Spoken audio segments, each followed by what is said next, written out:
જેમને સાથીદારો પ્રેમથી રાવસા તરીકે ઓળખે છે એવા રવિન્દ્ર ભાટીએ 2019માં તેમની રાજકીય ઇનિંગની શરૂઆત કરી, જ્યારે તેમણે જોધપુરની જયનારાયણ યુનિવર્સિટીમાં વિદ્યાર્થી સંઘની ચૂંટણીમાં પ્રમુખ પદ પણ જીત્યું.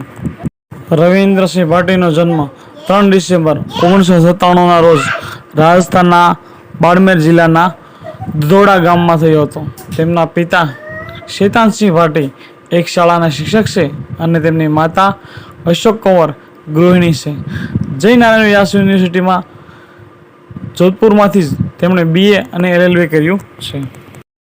રવિન્દ્રસિંહ ભાટીએ JNVUમાં વિદ્યાર્થી રાજકારણ દ્વારા જ તેમની રાજકીય સફરની શરૂઆત કરી.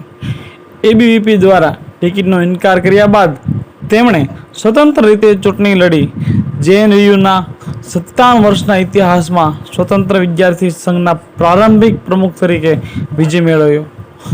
તેમના કાર્યકાળ દરમિયાન તેમણે પડકારજનક COVID-19ના રોગચાળા વચ્ચે ફીના મુદ્દાઓને સંબોધિત કરી અસંખ્ય વિદ્યાર્થીઓની ચિંતાઓથી પ્રાથમિકતા આપી અને લડત કરી.